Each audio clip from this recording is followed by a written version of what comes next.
on top of all the names we've included in our conversations on this here podcast about potential rotation trade fits for the Mariners, that list already includes guys like Montas and Malley, Evaldi, Castillo, Gibson, Bieber, Lopez, Brubaker, Kelly, Pavetta, Gallen, Marquez, others.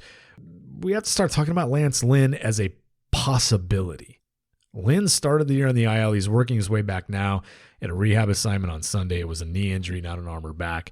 He's 35, signed through next season at $19 million per, and was terrific last season with the Sox. He's at least a 3.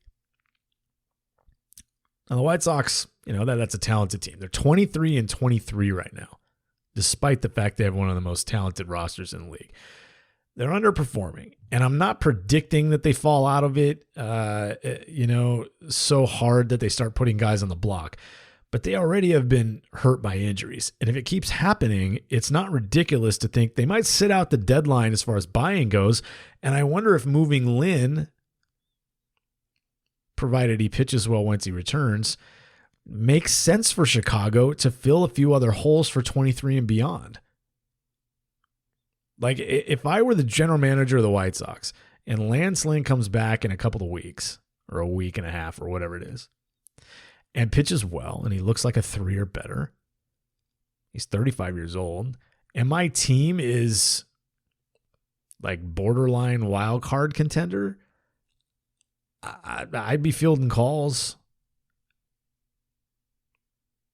I absolutely would be fielding calls for Lance Lynn. Pretty much the rest of my team is under club control, and even though Lance is for one more year, my rotation looks pretty good right now, and I'll have the off season to address that starting 5 if I need to.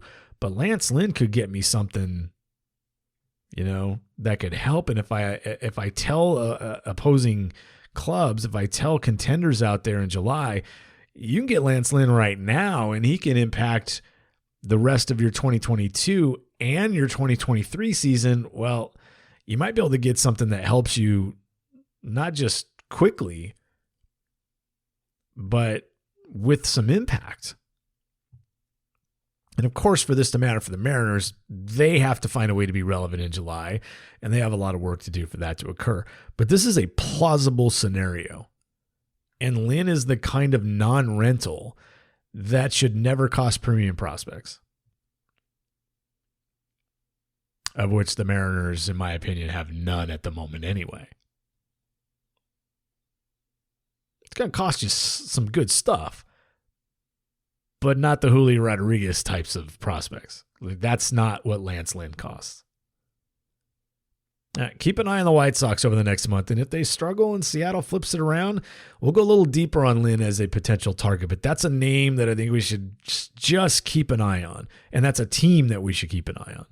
Of course, along with the Red Sox, kind of borderline contenders right now. Both Sox clubs.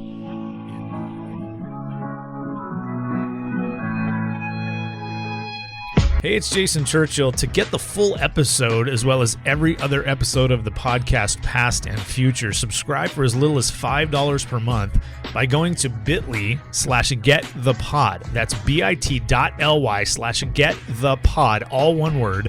A link you can also find on my Twitter profile. Hey, thanks for checking out Baseball Things.